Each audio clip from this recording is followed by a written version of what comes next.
What gift as a kid did you remember that you wanted? A pair of skates, a wagon? I mean, you remember back when you were little? When I was little? Yeah. BB rifle. Yeah? Well, BB, a Daisy BB gun. Got the guy next door.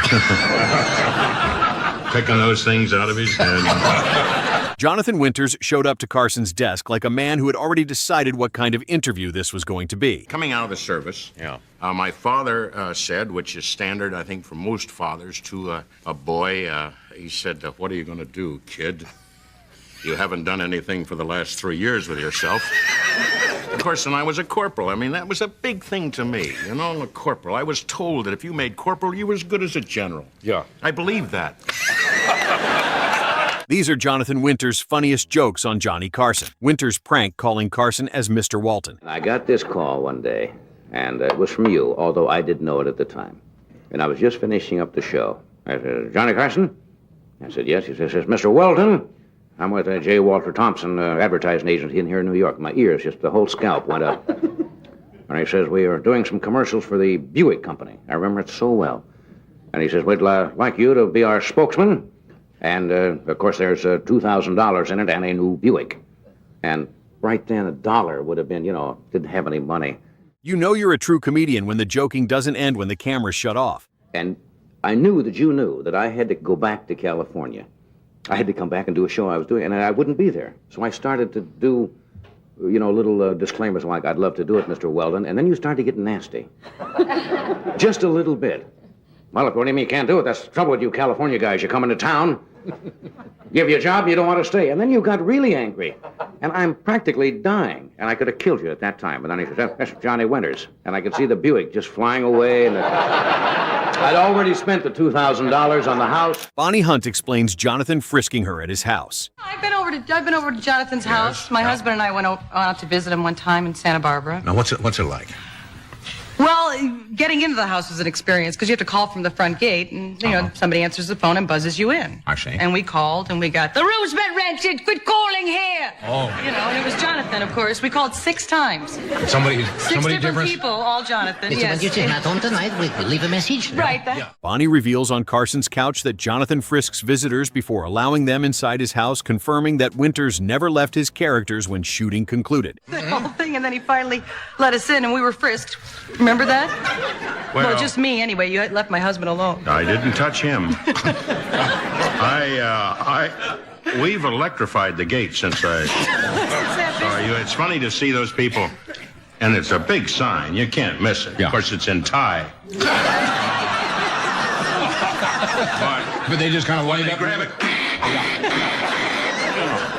I think that's kind of fun for the holidays. Yeah. Jonathan's last Tonight Show appearance turns weird fast. This was in a fire sale, and shoes were taken off a guy. He was hit just once.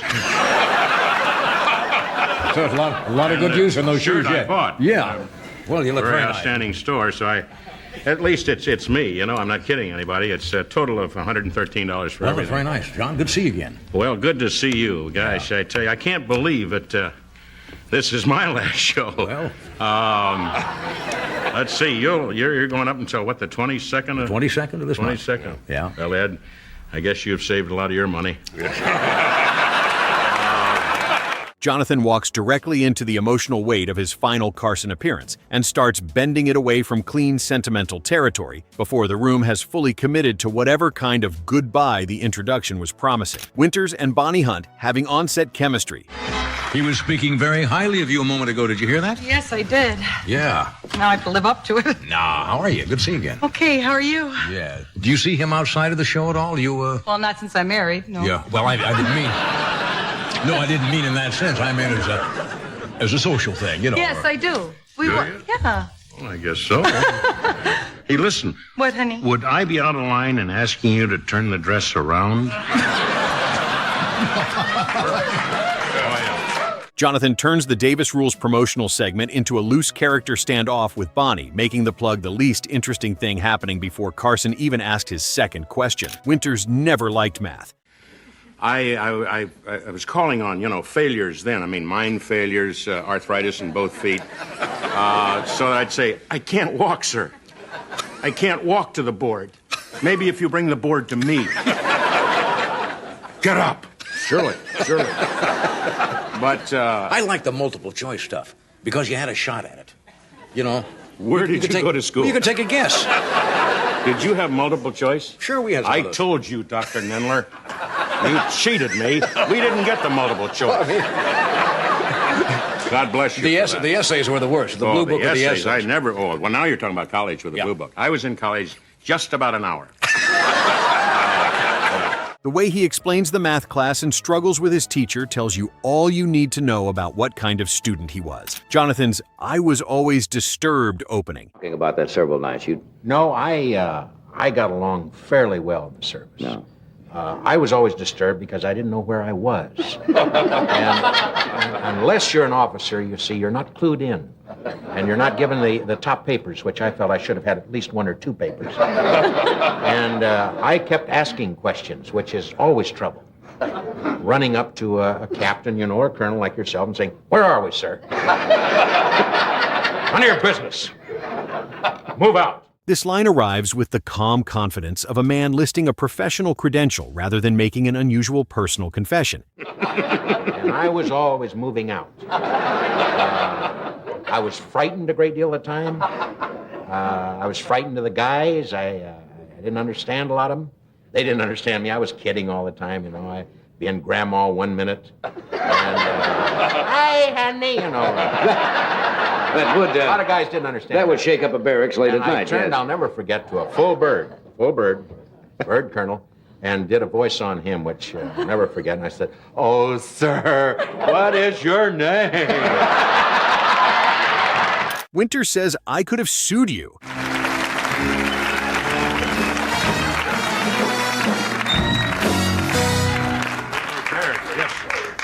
My God, I could have sued you. It's come out too far, John. How are you, John? Good to see you. What did you say about these? Or poinsettias?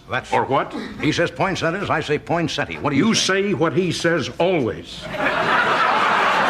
Jonathan misses his step on the stage and immediately converts the near fall into a joke about the liability options now technically available to him, with the physical vulnerability vanishing before the audience can fully register it and reappearing as usable material for the very next sentence. You're a wonderful man. I love you. And where is my gift? I know you're going off in May, but I was counting. You know, I'll be on, hopefully, before you got...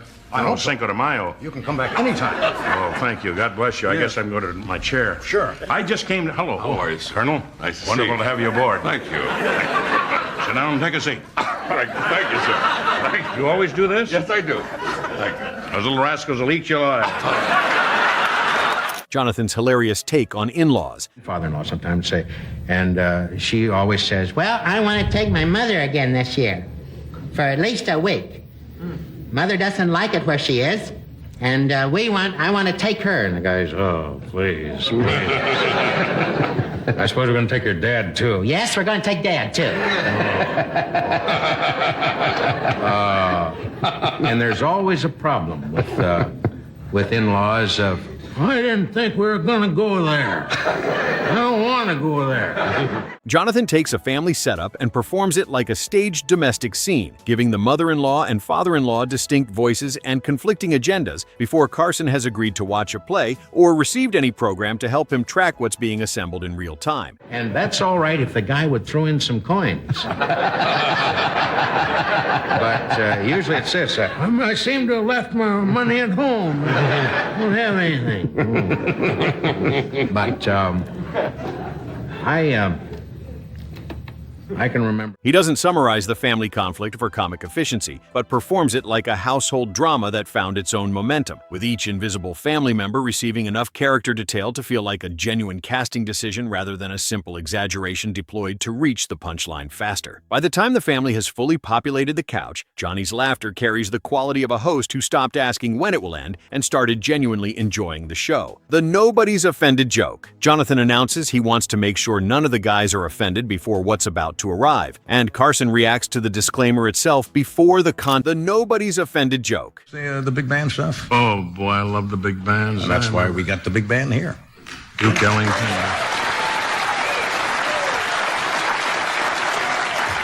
Great, Doc. Just fantastic. And all the guys, so nobody's offended. If you single out Doc, he's usually hated, you know, in some way by a guy in brass section or something.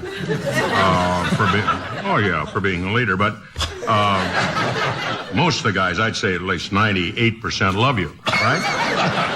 Probably 2 guys didn't give you a gift, right? I don't like it, Doc. Jonathan announces he wants to make sure none of the guys are offended before what's about to arrive, and Carson reacts to the disclaimer itself before the content has time to materialize, since the phrasing already signals that whatever is coming has been internally assessed as requiring managed expectations before deployment. Winters makes the protective preamble funny by sounding genuinely careful and simultaneously completely prepared to say something strange anyway, and the first laugh lands before the content arrives because the disclaimer itself becomes the punchline. Whatever follows exists in a room already primed to react harder than it would to the same material delivered without the formal prior notice. Winters makes Carson surrender the interview.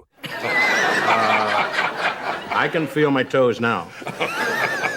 They didn't come through a chiropractor. What is not a chiropractor? You're a colonel. What is it? A general? Chiropodist or podiatrist. Or podiatrist. Podiatrist. You know, I had too many guys working on my feet. That's why they had to be corrected. But at any rate, I stopped drinking a long time ago. Oh, yes. Obviously, I haven't stopped eating, but I stopped smoking. There's so little left.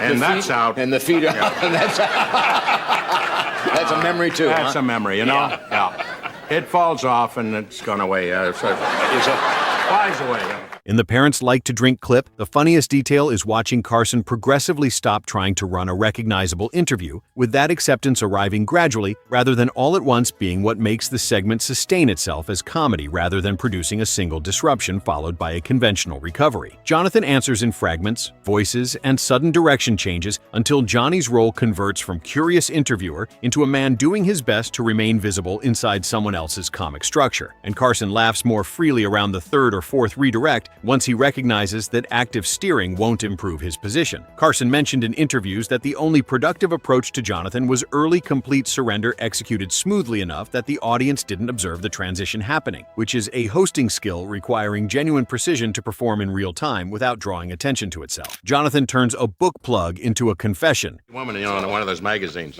I just got it's interesting, a woman 75, shriveled, Nothing, I'm not against people. I'm getting shriveled myself, especially there.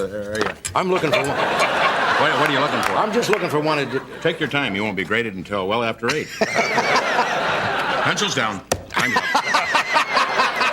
You people with the blue book. I can't find it now. It was the first and last day of spring. Oh, yes, that's here. Huh? Here, let me help Where you. is that? I just happened to see that. Do you know where that is? I know the book. It's right on the cover. Look at it. Oh, here. That's this is it. The first and last day of spring. First and last day of spring. One woman asked me about these little black things. She said, "Are they licorice?" And I said, "Yeah, and they really stick to the town." Johnny gives Jonathan the required task of discussing his book, and Winters treats the obligation with exactly enough apparent sincerity to technically satisfy the format before the adjacent strange territory becomes too interesting to stay outside of, confirming it exists and that someone might theoretically want to purchase it before nudging each answer toward odd side roads Carson wasn't expecting to follow. But it's without, bodies flying in the air and everything, it does tell you these obviously are little trees. I say obviously, a lot of people, to me, it's obvious they're little trees. I painted them. And this is a little village. And then the bombs dropping. It's the first last day. A little comment. Yes, it is. It can happen, Let's hope not. Might not be in the spring. Might be late September. Yeah.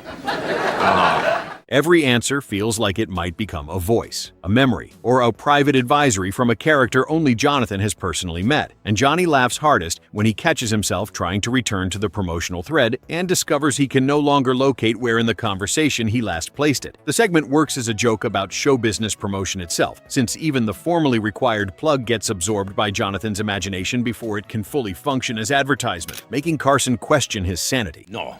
You didn't get into art by entering one of those little matchbook ads. They're still out, Could draw the pirate, or have you seen those? Famous art school, you can draw. Yes, I have seen. And you draw those. the parrot or a little pirate, and you send it in.